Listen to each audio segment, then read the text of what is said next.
የጾመኛ ሰው ጸሎት ያርጋል። በሀገር ጦርነት፣ ረሃብ፣ ድርቅ የሚበዛው ጥጋብ ሲበዛ ነው። ጾም እየሻሩ በሕግ ከተወሰነው ሰዓት በታች ሰዓት እየቀነሱ ጾምን ቀንሶ መብላት የእሪያና የአሳማ ሥራ ነው ይላል። የአሳማ ሥራ ነው። ጥጋብ ልብን ያጨልማል። ጥጋብ የውርደት ምንጭ ነው። ጾምን መሻር የውርደት ምንጭ ነው። ዳቦ እየበላ እግዚአብሔር ለምን እንጀራ አይሰጠኝም ብሎ እግዚአብሔር ጋር ትግል የሚገጥም ነው ያለ። ለምን የማይሰጠኝ የቤት ኪራይ የሚከፍለው ሳያሳጣው እግዚአብሔር ለምን ቤት አይሰጠኝም ብሎ ነው ሰው የሚበሳጨው ማለት ነው። ራሱ ስለበላ በየበረሃው ቀባሪ አጥተው የሚቸገሩትን የሚያስባቸው የለም። ከተራበ ሰው ሰውነት ዝሙት አይገኝም። ዝሙት የሚገኘው አርፎ ከሚበላ ከሚጠጣ ሰውነት ነው። እየበላ ከማይሰድ ከማይጾም ያለመጠን ከሚበላ ከእንዲህ ያለ ሰው ዝሙት ይሰለጥንበታል። ስለዚህ የዝሙት መነሻው ጥጋብ ነው። ጥጋበኛ ሰው ከዝሙት መዳን አይችልም። ዓለምም የሚጠፋው በዝሙት ነው። እየጾመ በእምነት የሚጸልይ ሰው ጸሎት ይላል በአየር ላይ እንደሚበር እንደ ንስር ፀጉር ነው የሚለው። እንደ ንስር ጥጋቡ አያሰጥመውም፣ በእንቅልፍ ባህር አይሰጥምም ማለት ነው። ጾም በጸሎት ሰውነታችን ሲገሰጽ እና በትጋት ለጉመን ስንይዘው የጸሎት ፍሬ፣ የፍቅር ፍሬ፣ የትሕትና ፍሬ በሰውነታችን ውስጥ ይገኛል እና ጥጋብን ማስወገድ የጽድቅ ሁሉ ምንጭ ነው። ጥጋብ የክፋት፣ የመገዳደል፣ የዝሙት፣ ትዳርን የመፍታት፣ ፍትህን የማጉደል፣ ለባልንጀራ አለማዘን፣ የዝርፊያ፣ የቅሚያ፣ የዘፈን፣ የጭፈራ፣ የዋይታ፣ የግርግርታ የዚህ ሁሉ ምንጩ ምንድን ነው ስትሉ ጥጋብ ነው። ጾሙን ጾመን በአግባቡ ለፍሬ እንድንበቃ አምላከ ቅዱሳን ይርዳን። ጾሙን በአግባቡ ሞልታችሁ ጹሙ። ከሆነላችሁ ጨምሩ እንጂ አታሳንሱ። ጾመን ለማበርከት ያብቃን። በስመ አብ ወወልድ ወመንፈስ ቅዱስ አሐዱ አምላክ። በስመ አብ ወወልድ ወመንፈስ ቅዱስ አሐዱ አምላክ። በስመ አብ ወወልድ ወመንፈስ ቅዱስ አሐዱ አምላክ። በባሕርዩ ሞት በመንግሥቱ ሽረት የሌለበት ቅድመ ዓለም የነበረ ዓለምን የፈጠረ ዓለምን አሳልፎ የሚኖር የአባቶቻችን አምላክ ቅዱስ እግዚአብሔር በልባችን አስበን በአንደበታችን ተናግረን ስለማንፈጽመው ስለ ቸርነቱ ስሙ ለዘላለም የተመሰገነ ይሁን። ዛሬ ስለ ጾም ነው የምንማማረው። ስለ ጾም ለተወሰኑ ጊዜያት ጾምን እንማማራለን ማለት ነው። ጾም ምን እንደሆነ በሱ እንማማራለን እና እግዚአብሔር ስለ ጾም እንድንማማርም እግዚአብሔር ይርዳን። እንግዲህ ስለ ጾም፣ ስለዚህ ርዕሳችን ጾም ነው። ጾም የሚል ርዕስ እንይዛለን። ዛሬ የመግቢያ ርዕስ የምናደርገው ወይም መግቢያችን ስለ ጾም ስለ ራሱ ከመነጋገራችን በፊት ስለ ጥጋብ እንነጋገራለን። ስለ ጥጋብ እንነጋገርና በጥጋብ አድርገን ወዴት ይኬዳል? በጾም ጥጋብን ቀንሰን ወደ ጾም እንሄዳለን ማለት ነው። እና ጥጋብ ምንድን ነው የሚለውን ነው የምንማማር ማለት ነው። ዛሬ ጥጋብ ምንድን ነው በሚል ርዕስ እስኪ ሁላችሁ ጥጋብ ምንድን ነው በሉ በሉ ደግማችሁ። አቤት ጥጋብ ምንድን ነው? እሱ ነው የምንማማረው።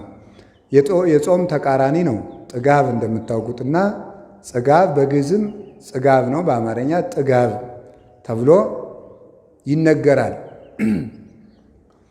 ዓለምን እግዚአብሔር ብዙ ጊዜ በመቅሰፍት እንደመታው ሁላችሁም በታሪክ ታውቃላችሁ። ዓለምን በመቅሰፍት ካስመታ ኃጢአት መካከል አንዱና ዋነኛው ጥጋብ ነው። ለምሳሌ እግዚአብሔር ዓለምን በመቅሰፍት እንደቀሰፈ ከምናውቃቸው ታሪኮች አንዱ የኖህ ዘመን አንዱ ነው። የሰዶም ዘመን አንዱ ነው። እነዚህ ሁሉ ዓለምን እግዚአብሔር አንደኛ በንፍር ውሃ፣ ሁለተኛ በእሳት እንዲያጠፋ ያደረገው በምንድን ነው ሲባል በጥጋብ ምክንያት ነው። ግብረ ሰዶም፣ ዝሙት እንዲህ ያለው ነገር ሁሉ ቢጠራ ለእነዚህ ሁሉ ምንጫቸው ጥጋብ ነው እና ጥጋብ ለሰው ቀላል ኃጢአት ሊመስለው ይችላል። ግን ዓለምን በእሳት ያነደደ ኃጢአት ነው። ለምሳሌ እግዚአብሔር የሰዶምን ከተማ ዘር እንዳይተርፍ አድርጎ ያነደዳት ለምንድን ነው ብለን ስንጠይቅ ራሱ የሰራዊት ጌታ እግዚአብሔር እንዲህ ብሎ ይናገራል። ትንቢተ ሕዝቅኤል ምዕራፍ 16 ቁጥር 49 ላይ እንዲህ ሲል ይናገራል። ዝንቱ ውእቱ ኃጢአታ ለሰዶም እህትኪ፣ ኢየሩሳሌም ሆይ የእህትሽ የሰዶም ኃጢአት ይህ ነው ይላል።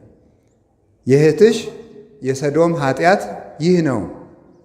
ምንድን ስንለው ትዝርት፣ የመጀመሪያው ትዕቢት ነው። ከዛ ወጸጊበ ኅብስት፣ እንጀራን መጥገብ። ይውላችሁ ሰዶምን በእሳት አንድዷታል እግዚአብሔር። በምን ኃጢአቷ ነው ስንለው አንደኛ በትዕቢት አለ። ከዛ ስንለው እንጀራን በመጥገብ። ሁለተኛው ኃጢአት ስላል ስንለው ደግሞ እረፍት ወምረፍት ይላል። ከዚያ ስንል ወምጽርዓት ቦዘኔነት ወይም ሐኬት። የሰዶም ከተማን በእሳት ያቃጠሏት 4 ኃጢአቶች እነዚህ ናቸው። ትዕቢት፣ ጥጋብ፣ እረፍትና ስንፍና ናቸው። እነዚህ 4ቱ ኃጢአቶች ሰዶም ከተማን እግዚአብሔር በእሳት እንዲቀጣ አድርጓል ማለት ነው። ስለዚህ ይህንን አባቶቻችን በቅደም ተከተል ሲያስቀምጡት ጥጋብ እረፍትን ያመጣል። ጥጋብ እረፍትን ያመጣል። እረፍት ምንን ያመጣል? ሐኬትን ወይም ደግሞ ጽርዓትን ቦዘኔነትን ያመጣል። ይሄ ምንን ይወልዳል? ትዕቢትን ይወልዳል ማለት ነው። ራሳቸው ቅደም ተከተል አላቸው። ሰው ሲጠግብ እንግዲህ እንደምታውቁት ጦሙን የዋለ ሰው ተግተው ሲቆፍር፣ ሲያርስ፣ ሲኮተኩት፣ ሲያርም የነበረ ሰው ምሳ ስታበሉት እንቅልፍ እንቅልፍ ይለዋል። ጥጋብ ምንን ያመጣል ማለት ነው? እረፍትን ይወልዳል ማለት ነው። ጥጋብ እረፍትን ይወልዳል። እረፍት ስለዚህ ሰው ሲበላ ያለመጠን በበላ ጊዜ ማረፍ ነው የሚፈልገው። ቢደክመዋል ማረፍ ይፈልጋል። ሲያርፍ ምን ይሆናል ደግሞ? ሰውነቱ ልህሉህ ይሆናል። ልህሉህ ይሆናል። ልል ዘሊል ይሆናል ማለት ነው። ተመልከቱ። የታን ዘይልል እንዲል ይላሉ አባቶቻችን። ልህሉህ ዝም ብሎ ይሄ ነዝላል ይሆናል ማለት ነው። ነገሩን በአግባቡ ማከናወን የማይችል ከራስ ጠጉሩ እስከ እግር ጥፍሩ ድረስ በድንጋይ የተቀጠቀጠ ያህል እስኪሰማው ድረስ ሰውነቱ በሙሉ ድቅቅ ይላል። ያቅተዋል። የተደበደበ ያህል ይሰንፋል፣ ይዝላል። እጁ ይሰንፋል፣ እግሩ ይሰንፋል፣ ደረቱ ይሰንፋል፣ ሰውነቱ በሙሉ ይሰንፋል። ምን ይወልዳል? ከዚያስ ስንፍናን ይወልዳል ማለት ነው። ከዛ ስራውን በአግባቡ ማከናወን ያቅተዋል። መጻሕፍቱን በሙሉ ለጸሎት ቁሞ ጸሎት ጀምሮ ጸሎቱን እግዚአብሔር ይወደዋል ወይም በእግዚአብሔር ፊት እየጸለይኩት ነው ሳይሆን ገጾችን እየጨረስኳቸው ነው ወይ ብሎ መቁጠር ይጀምራል ማለት ነው። ከዚያ በኋላ እንቅልፍ ይዞት ይተኛል ማለት ነው። ያንን የሚያመጣው ምንድን ነው ሲባል ጥጋብ ነው። ጥጋብ እረፍትን ያመጣል። እረፍት ስንፍናን ያመጣል። ስንፍና ደግሞ ሰውነት ሲታጀር ደግሞ ምን ያመጣል? ትዕቢት ይመጣል ማለት ነው። ትዕቢት ይመጣል። ቦዘኔ የሆነ ከሆነ የተነሳ ትዕቢት ያድርበታል። ኋላ ሲታበይ ራሱን የሚያስተዳድር ያህል ይሰማዋል። ረድኤተ እግዚአብሔርን ተግቶ መፈለግን ያቆማል። እግዚአብሔር የማይቸግረው ስለሚመስለው የጠገበ ሰው እንኳንስ የሚታመም የሚሞት እንኳን አይመስለው። ሰው በጠገበ ሰዓት እንኳን ሕመም፣ ሞት፣ እንኳን ድህነት፣ ሞት ትዝ አይለውም። ስለዚህ ሰው ደግሞ ተዘክሮተ ሞት ከሌለበት ሞትን ከረሳ ደግሞ የሰው ልጅ ምን ይሆናል? በፍጹም ትዕቢተኛ ነው የሚሆነው። ትሕትና አይኖረውም። ለተራበ አያዝንም፣ ለተቸገረ አያዝንም፣ ለታመም አያዝንም። ሰዎች ተሰደዱ ሲባል እንደ ቀላል ተረትና ታሪክ ያዳምጠዋል እንጂ ከልቡ ውጋት ሆኖ አይሰማውም። ሰው ለሰው የማያዝንበት ምክንያት ከዚህ የተነሳ ነው። ሕማሙ ሕማም ከሰው ቁስል እንጨት ቢሰዱበት አያምም ይባል አይደለም? የሰው ችግር ሰው የማይረዳው ስለሚጠግብ ነው። የረሃበው ሰው የማንንም ችግር ያዳምጣል። ረሃብ በሌለበት መደማመጥ የለም። ጥጋብ በሌለበት ሰው አያደምጥ፣ አይሰማም። ታውቃላችሁ አይደል? አሁን ዝም ብሎ እድሜ ልኩን በሙሉ እየበላ ያደገ ሰው ምንድን ነው የሚሆነው? ለሰው አያዝን። ብታውሉት እንዲህ ያለ ሀገር እኮ ድርቅ መታው ሲባል ተው እኔ ይቅርታ አድርጉልኝ ጭንቅ አልሰማም፣ እንደዚህ ያለ ነገር ከፊቴ አታውሩብኝ ነው የሚለው ማለት ነው። መስማት ራሱ አይፈልግም። አንዳንድ ሰዎች አሉ አሁን በከተማ ትልልቅ ባለጸጋ የሚባሉት ይሄ የስደተኞች ታሪክን የሚዘግብ ፊልም እንኳን ሲመጣ ዝጉ ልጆች መጨናነቅ የለባቸውም የሚሉ ማለት ነው። እነዚህ ልጆች ምንድን ነው የሚሆኑት? ከዛ ያለ ጊዜው እንደበቀለና ፀሐይ ሲወጣ ወሶበ ሰረቀ ፀሐይ መጽለው እስመ አልቦ እመቅ ለመሬቱ ጥልቅ ስለሌለው አፈሩ ጥልቅ ስላልሆነ በሾህ ላይ በጭንጫ ላይ የበቀለ ስለሆነ አለ ፀሐይ በወጣ ጊዜ ደረቀ አለ። እንደዚህ ነው ተመልከቱ። እየጠገበ የኖረ ሰው ችግር በመጣ ጊዜ ወዲያው የሚደርቅ ተክል ነው። ጌታ ይህን ነው የተናገረው። ማቴዎስ 13 ላይ በጭንጫ ላይ የወደቀ ዘር ነበረ፣ ፀሐይም በወጣ ጊዜ ደረቀ፣ ለመሬቱ ጥልቀት የለውምና። ሐዘንን የማይወዱ ሰዎች በትንሽ መከራ ሃይማኖታቸውን ይክዳሉ። በትንሽ መከራ ጠባያቸው ይለካል። ከሰው ጋር መኖር አይቻላቸውም። አትንኩኝ ባዮች ናቸው። ሁልጊዜ ማለት ደካሞች ናቸው።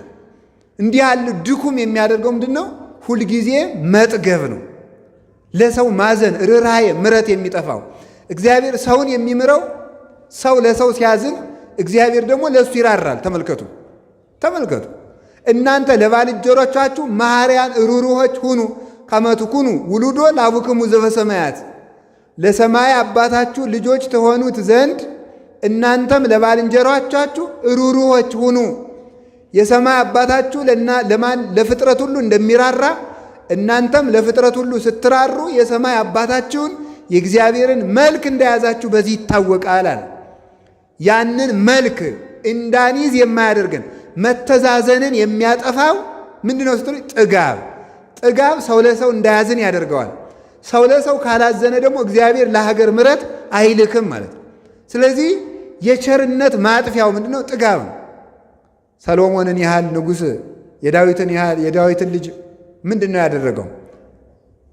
እንዲህ ያደረገውን ይመስላችኋል? ጥጋብ። የአንድ ቀን ሰው ርቦት በዚያ በቤተ መንግሥት ሲለምን አይደለም ስለ እግዚአብሔር እህል ሲል ምንድን ነው ያለው? ምን ሆኖ ነው አለ። እርቦት። ለመሆኑ ረሃብ ምንድን ነው አለ። ረሃብ ምንድን ነው ብሎ መለሰ። ነው ተቀምሳታለህ ብሎ እግዚአብሔር የገዛ ቀለበቱን አጠፋት። ከዛ በኋላ ሰሎሞን 2 እየለመነ በላ ብቻ አይደለም የሚበላው ማጣ። ማዘን እንዲለምድ እግዚአብሔር ጥጋቡን አራቀለት። ከዛ በኋላ ተምልኩ እየለመነ ሲበላ እንኳን ተጸይፈውት ከዕለታት አንድ ቀን ሊበሏት የተጸየፏትን የሞተች ዓሣ ነው ወርውረው የጣሉለት። የተጸየፏትን ያችን ደስ ብሎት ሰሎሞንን ያህል ባለጸጋ ጠብሶ ሊበላ ክፍት ሲያደርግ ቁልፉን አገኘና ቀለበቱን እጣቱ ላይ ሲያደርግ የእግዚአብሔር ክብር በላዩ ላይ ሰፈነበትና ንጉሡ እነዚህ ማን አመጣቸው ክብብ ብለው ወደ ቤተ መንግሥት መለሱት። ምን ብሎ ጸለየ? መጨረሻ ላይ እንዳልጠግብ ባለጸጋ አታድርገኝ፣ እንዳላማርርህ ድሃ አታድርገኝ፣ እነዚህን ሳልሞት አትከልክለኝ ብሎ ጸለየ ሰሎሞን። እንዳልጠግብ ባለጸጋ አታድርገኝ፣ እንዳላማርርህም እምበላው አታሳጣኝ፣ ሳልሞት እነዚህን 2 ጸሎቶችን አትከልክለኝ ብሎ ሰሎሞን እነዚህ 2 ነገሮች ይለምኗል ማለት ነው። ስለዚህ ድህነትም ክፉ ነው፣ ባለጸግነትም ክፉ ነው። ረሃብም ክፉ ነው፣ ጥጋብም ክፉ ነው። ሰው ረሃብን አትንሳይ ብሎ መጸለይ፣ ረሃብ አትስጠኝ ብሎ መጸለይ፣ የዕለት እንጀራዬን አትንሳይ ብሎ እንደሚጸልይ ከጥጋብ ጠብቀኝ ተብሎ ተጸልየዋል። ሰሎሞን ጸልየዋል። ከጥጋብ ጠብቀኝ። ሰው ሲጠግብ ማዘን ያጣል። ሲያዝን ማዘን ሲተው ይጨክናል። ሲጨክን ደግሞ እግዚአብሔርም በሱ ይጨክንበታል ማለት ነው።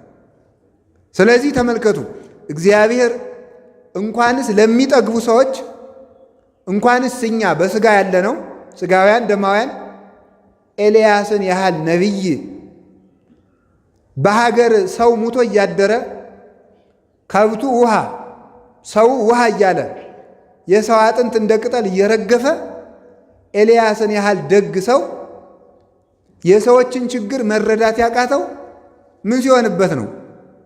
የእሱ ምሳ ስላለችለት ነው። እግዚአብሔር ከአንድ ቦታ አስቀመጠና ለነቢዩ ለኤልያስ ሥጋውን ያመጣለታል። አንዳንድ ጭን ሥጋ ይመጣለታል። አንዳንድ ጭን ሥጋ እየመጣለት ያችን ይበላል። ውሃይቱ ከማር ከውሃ የምትጣፍጥ ንጹሕ ምንጭ ትፈልቅለታለች። ነቢዩ ኤልያስ ያችን እየተመገበ ተመስገን፣ በአገሩ የረገፈውን አያስብ። ልክ እንደናንተ ማለት ነው።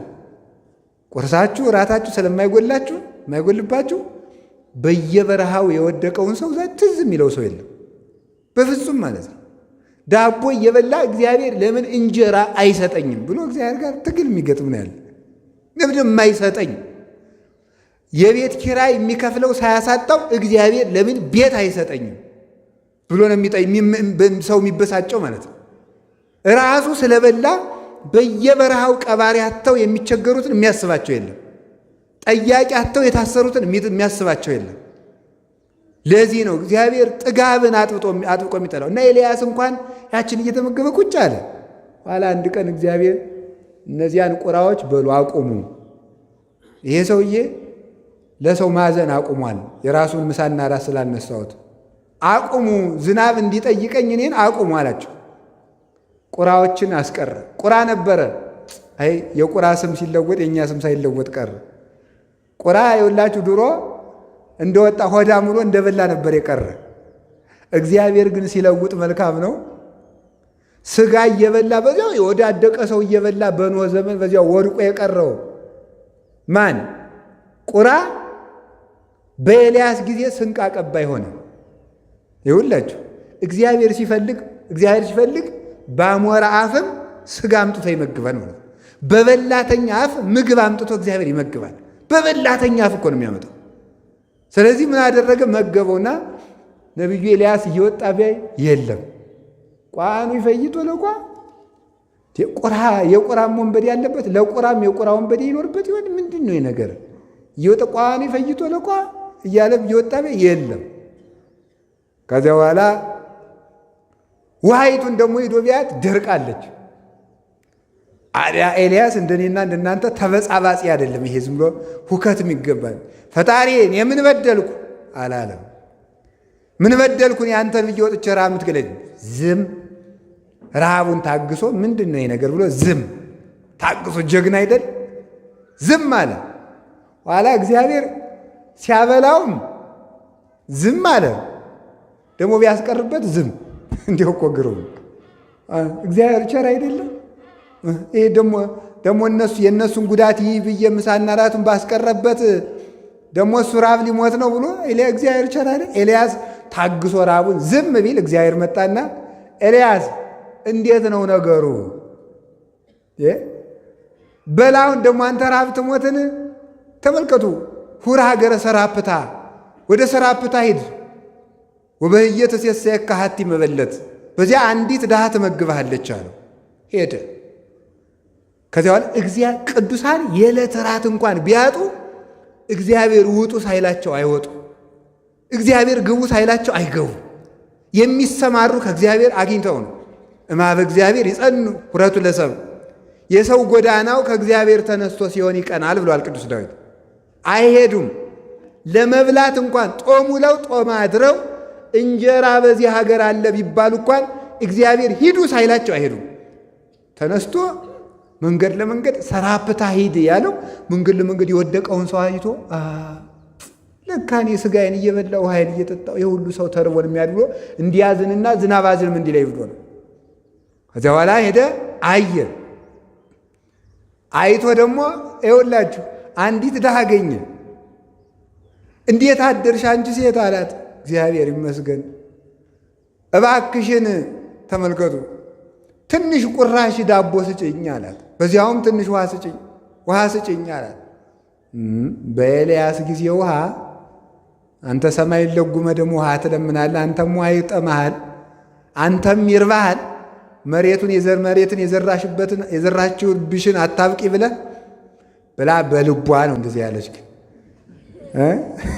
አላለችም። በአንደበቷ ግን ምንድን ነው ያለችው? አይ ያው እግዚአብሔር ምስክሬ ነው፣ እቤት ያለችው እፍኝ ዱቄት ናት። ያችንም እኔና ልጄ አንተም በልተናት እንሞታለን። ና እንሂድ አለችው። እባክሽ እርቦኛልና መጀመሪያ ለእኔ አምጭልኝ አለ። ቂጣውን ጋግሪና መጀመሪያ ለእኔ አምጪ፣ ኋላ ደግሞ አንቺና ልጅ ትበላላችሁ አለ። ለጊዜው ርቦት ነው፣ ጦም የዋለ ጦም ያደረ ነቢይ ስለሆነ። ምስጢሩ ግን መጀመሪያ ለቤተ ክርስቲያን አምጥታችሁ ኋላ ለራሳችሁ ብሉ ማለቱ ነው። የዛሬ ሰው እኮ መጀመሪያ ራሱ ስለሚጋጠመው ነው የማይበረክትለት። መጀመሪያ ለኤልያስ ጋግሮ ማምጣት፣ ቀጥሎ ራስ መብላት ነው። መጀመሪያ ለቤተ ክርስቲያን ነው። ድሮ እኮ እሸትም ሲደርስ መጀመሪያ የሚወሰድ ለጳጳሱ ነው። አዲስ እሸት ቢደርስ ገበሬው የፈለገ ርቦት ቢቀር ከጳጳሱ ወስዶ አስባርቆ ይሄው አዲስ እሸት፣ ወይኑ ትርንጎው ደርሷል፣ ባቄላው በቆሎው ደርሷል፣ አባታችን ይባርኩልን ብሎ እዚያ በኋላ ይበላል ማለት ነው። ኋላ ይውላችሁ ያችን ቁራሽ ዳቦ እስከሚለምን ድረስ ሲደርስ ነቢዩ ኤልያስ ቅዱስ ኤልያስ ርቦት ነበር። ለተራቦት አዝኖላቸው ነበር። ይህ እንዲርዋችኋል ብሎ ከዚያ በኋላ አንቺ ሴት እግዚአብሔር ይበርክት ብሎሻል አለና ሲባርከው በረከተ። እህል እስከሚበቅል ድረስ በረከት ከቤትሽ አይጠፋም። አበረከተው። ሲበረክትለት ደግሞ ያችን ዳቦ በዘይት እየበላ ረሳ። ይኸውላችሁ ረሳ። ጥጋብ ክፉ ነው አላለችሁም? እንኳን እንደኔና እንደናንተ ያለነውን ተራ ሰዎች ነቢዩን እንኳን አስረስቶታል። ጥጋብ ክፉ ነው። አስረሳው። ነቢይ ኤልያስ ያችን ቀን ጸሎቱን ይጸልያል፣ ትንቢቱን ይተነበያል፣ ምስጢረ ነቢያትን በሙሉ ያመሰጥራል። እግዚአብሔርን ባይኑ ያየዋል። ንጹሕ ድንግል ንጹሕ መንፈሳዊ ነው። በሰርክ ሰዓት ምግቡን ያቺ መበለት ትሰጠዋለች። ተመስገን ብሎ ቁጭ። አባገር የሚያልቀውን ሕዝብ ትዝ የለም። ለጉሟል ሰማዩን። ይሄ ሰውዬ አገር ሊያጠፋ አይደለ ብሎ ደግሞ እግዚአብሔር እንግዲያማ ተሻለማ ብሎ አንድ ቀን ታቅፎ እሷን አስታቀፈችውና በልጄን ያዝልኝና እኔ ውሃ ይዤ ልምጣ ብላ ውሃ ብትሄድ እንጨጨራሩ ልቅሜ ልምጣ ብትል እግዚአብሔር እንግዲህ ፊት ቁራ ባስቀርብህ አላዝን አልክ፣ ውሃ ባስቀር አላዝን አልክ። ደግሞ ዛሬ እንግዲህ ከድሃ ቤት ባበላ ደግሞ ለፍጥረት አታዝንም እንዴ ብሎ እንደያዘው የሴቲቱ ልጅ ሞተበት። ኤልያስ እንደታቀፈው ኋላ አፉን ከአፉ እጁን ካጁ ገደመና ጌታዬ እንዴ ምንድን ነው የነገር? እንግዲህ እኔን ማን ነቢዩ ኤልያስ መጣ ይለኛል? ነፍሰ ገዳዩ ኤልያስ መጣ ይለኛል እንጂ ይሄን ልጅ አስነሳ አለ። ተበሳጭቶ ማለት ነው። ጠብቅ ተብዬ በህድ እኔ የእግዚአብሔር ነቢይ ነኝ፣ ያንተ ነቢይ ተብዬ ሙት ማስነሳት ሲገባኝ ከኔ እጅ ደግሞ ሰው ይሙትብኝ እንዴ ብሎ ደግሞ እሱም ተናዶ ወደ እግዚአብሔር ጸለየ። ኤልያስ አዘንክ አለው። ምን ነው አላዝን? ሰው ጠብቅ ተብዬ እጄ ላይ ሲሞት ላላዝን ነው እንዴ? አንተ ላልፈጠርከው ፍጥረት ስታዝን እኔ ለፈጠርኳቸው አላዝን? ሁሩ አስተርእዮ ለአክዓብ፣ በላውን ሂድና ለአክዓብ ተገለጥለት። እንዲያውም ነቢዩ ኤልያስ ይላል ድርሳነ ኤልያስ አንድ ቀን ቁጭ ብሎ እንዲያው በሰገነት ላይ ሆኖ ሲመላለስ ደግሞ የደመናው ደግሞ መልአክ አለው አይደል? የደመናው መልአክ ደግሞ ደመናውን የሚያመላልስ መልአክ አለ። እኔ ስራዬን እንዴት ነው ይሄ ሰውዬ የኔን ስራ ቀማ እኮ አለ። ደመና የሚያመላልሰው መልአክም ደግሞ ተቆጣ። ደግሞ የኢየሱስ ስራው በምድር መጸለይ ነው። እኔ ስራ ገብቶ ደመናዬን እንዴት ይጋርዳል? አዘንባለሁ ብሎ ደግሞ ወደ እግዚአብሔር ፊት ቆመ።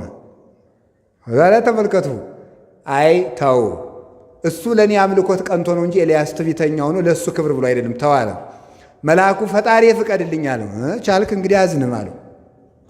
ላይ ኤልያስ አንድ ቀን በሰገነት ላይ ሆኖ ትክ ብሎ ቢያይ ከባህሩ የደመናው መልአክ ውሃ ጠለፍ አድርጎ ሲወጣ አየው። ማን ነው እኔ ሳልሰማ ደግሞ ደመና የሚጠቅስ ደግሞ ብሎ በዓይኑ ጠቀስ ቢያረጋት ያቺ ደመና ብትን አለች።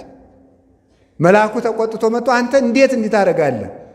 አንተ ትቢያ ነህ፣ አመድ ነህ፣ እኔ መልአክ ነኝ፣ አንተ በእኔ ሥራ የምትገባ ለምንድን ነው አለው። አይ እንግዲህ እኔ ይህን ያህል ስትናገር እኔ አንድ አልተናገርኩ አለ ኤልያስ። እኔ ለአምልኮተ እግዚአብሔር ቀንቼ ነው በሌላ አይደለም አለው። ተመልሶ ሄደ። አሁን በኋላ ግን ሂድ አሁንም ለሕዝቡ ተገለጥ፣ አንተ ስለበላ ሰው የሰውን ጉዳት አልተረዳህም ብሎ እግዚአብሔር ገስጾ ሂዶ ኤልያስ እግዚአብሔር ቸር አይደል ለሕዝቡም አዝኖ የኤልያስንም ውለታና ስልጣን አክብሮ ወዳጁ ስለሆነ ኤልያስ የገዘታትን እግዚአብሔር ሁሉን ቻይ ነኝ ብሎ አልፈታበትም።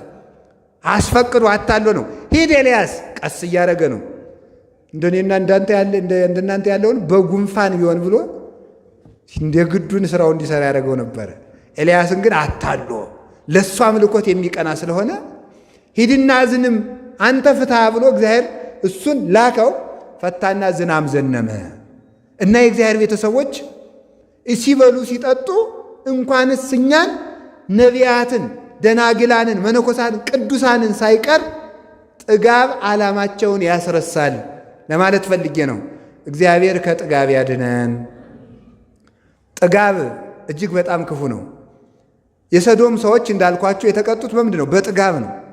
ዝሙት የሚወለድ ከምንድን ነው? ከጥጋብ ነው። ብዝሃ ዕፀው ያስተናድዶ ለእሳት ወብዝሃ መብል ያስተናድዶ ለፍቶት። የእንጨት ብዛት እሳቱን በደንብ ያነደዋል። የመብል ብዛት ዝሙትን በደንብ በሰውነት ውስጥ ያቀጣጥለዋል ይላል። እንጨት በጨመርን ቁጥር እሳቱ እንደሚጨምረው መብል ስንጨምር ዝሙት ይጨምራል ማለት ነው። ይሄ ነው። ከተራበ ሰው ሰውነት ዝሙት አይገኝም። ዝሙት የሚገኘው አርፎ ከሚበላ ከሚጠጣ ሰውነት ነው። እየበላ ከማይሰድ ከማይጾም ያለመጠን ከሚበላ ከእንዲህ ያለ ሰው ዝሙት ይሰለጥንበታል። ስለዚህ የኖህ ዘመን ሰዎች የክፋታቸው መነሻ ጥጋብ ነው። አብዝተው በሉ። ሲበሉ አንድ ሴት አልበቃቸው አለ። ለሴቶቹ አንድ ወንድ አልበቃቸው አለ። ሴቶቹ 7 ወንድ፣ አንዲት ሴት በቅዱስ መጽሐፍ እንደተጻፈ መሬት አፍ አውጥታ እስከምትከስ ድረስ ከወንድና ከሴት ጋር ብቻ ሳይሆን ከመሬት ጋር ዝሙት እስከሚፈጽሙ ድረስ እንደ ባዝራ እንደ ፈረስ ልጅ እናቱን እናት ልጇን ዝምድና እስኪፈርስ ድረስ ያደረሳቸው ምንድነው ስትሉ ጥጋብ። ንፍር ውሃ አምጥቶ በሰማይ 7 መስኮት በምድር 7 ከፍቶ መሬትን እግዚአብሔር በፈላ ውሃ ቅቅል አድርጎ የጨረሰ በምንድነው ነው? በጥጋብ ነው። በሰዶም ሰዎች ቅድም እንደነገርኳችሁ የሰዶም ኃጢአቷ ይሄ ነው፣ ጥጋብ። እንጀራን መብላቷ፣ መዝለሏ፣ ማረፏ፣ እረፍት ማብዛቷ ዝሙትን ወለደ። ዝሙት ከምን ይወለዳል ካላችሁኝ፣ ከጥጋብ ይወለዳል። ሶበ ይጠፍ እሳት ይከውን ሐመደ።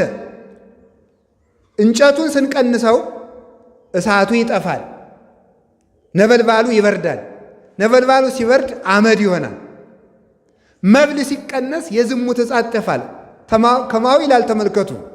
ዘይሐጽጻ ለመብል ያስየስላ ለፍቶቱ።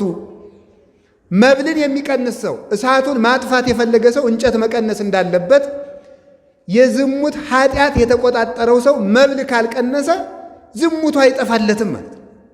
ዝሙት የሚጠፋው በምንድን ነው? መብልን በመቀነስ ነው። ይህንን የሚናገረው። ስለዚህ የዝሙት መነሻው ጥጋብ ነው። ጥጋበኛ ሰው ከዝሙት መዳን አይችልም። ዓለምም የሚጠፋው በዝሙት ነው። ሶምሶንን ያህል ሰው ምስጢር ያወጣ በምን ይመስላችኋል? ጥጋብ ነው። ዘማዊቱ ደሊላ ብትለምነው ብታባብለው እምቢ ያለው ሶምሶን አብልታ አጠገበችው፣ አጠጥታ አረካችው፣ ምስጢሩን አወጣለት። ምስጢር የወጣ የሶምሶን ጸጋ የተገፈፈው በጥጋብ ነው። ቅዱስ ዳዊት የወንድ ሚስት የቀማው በምንድን ነው? በጥጋብ ነው። ነፍስ ያስገደለ በምንድን ነው? ሚስቲቱን መቀማቱ ሳያንሰው ባሏን ያስገደለ በምንድን ነው? በጥጋብ። በልቶ ጠጥቶ በሰገነት ላይ ሲመላለስ ረፍት ውሎ በልቶ ጠጥቶ በሰገነት ላይ ሲመላለስ የሴት አካል አየ፣ በሐፀ ዝሙት ተነደፈ፣ ወደቀ። በአንድ ጊዜ 3 ኃጢአት ሰራ። አታመንዝርን ፈጸመ። ኢትሁር ሀበ ብእሲተ ብእሲ፣ የባልንጀራህን ሚስት አትመኝን አፈረሰ። መጨረሻ ላይ ይትቅትል አትግደልን አፈረሰና ባሏን አስገደለ። ስለዚህ ይሄ ሁሉ የተፈጸመው ምንድን ነው ስትሉ በጥጋብ ዳዊትን ያህል ነቢይ ያሰናከለ ጥጋብ ነው። ሶምሶንን ያህል ጀግና ያሰናከለ ናዝራዊ ፍጹሙን ድንግል ያሰናከለው ምንድን ነው? ጥጋብ ነው። የወይን ብዛት ነው። የመብል ብዛት ነው። ስለዚህ የዝሙት መነሻው ጥጋብ ነው። 24 ሰዓት በመብልና በመጠጥ የለመለመ ሰውነት ጽድቅን ያበቅል ዘንድ አይቻለውም። ውሃውን ጠፈፍ አድርጎ ሰኞ ውሃውን ጠፈፍ አረገና እግዚአብሔር ማክሰኞ ለታብቁል ምድር ዘርአ ዘይዘራ በበዘሩ ወበበጽጌሁ ወበአርያሁ መሬት ዘርን በየወገኑ ታብቅል ብሎ የተናገረ መጀመሪያ ውሃውን ጠርጎ ነው። እኛም በጾም በጸሎት ሰውነታችን ሲገሰጽ እና በትጋት ለጉመን ስንይዘው የጸሎት ፍሬ፣ የፍቅር ፍሬ፣ የትትና ፍሬ በሰውነታችን ውስጥ ይገኛል እና ጥጋብን ማስወገድ የጽድቅ ሁሉ ምንጭ ነው። ጥጋብ የክፋት፣ የመገዳደል፣ የዝሙት፣ ትዳርን የመፍታት፣ ፍትህን የማጉደል፣ ለባልንጀራ አለማዘን፣ የዝርፊያ፣ የቅሚያ፣ የዘፈን፣ የጭፈራ፣ የዋይታ፣ የግርግርታ የዚህ ሁሉ ምንጩ ምንድን ነው ስትሉ ጥጋብ ነው እና እግዚአብሔር ልክ የሆነ መስመር የገባ ሰውነት ያድለን። ጾሙን ጾመን በአግባቡ ለፍሬ እንድንበቃ አምላከ ቅዱሳን ይርዳን። ጥጋብ አይነተኛ በሽታ ነው። በእውነት አይነተኛ ደዌ ነው። ይችን የምትፈውሰው ደግሞ ጾም ናት እና ጾሙን በአግባቡ ሞልታችሁ ጾሙ። ከሆነላችሁ ጨምሩ እንጂ አታሳንሱ። ጾመን ለማበርከት ያብቃን። በሰዓት ገብታችሁ በሰዓት እንድትገቡ ስለምንፈልግ እዚህ ላይ ይበቃናል። የነገ ሰዎች ይበለን። መድኃኔዓለም አምላከ ቅዱሳን ከሁላችን ጋር ይሁን። ለሀገራችን ሰላም ይላክልን።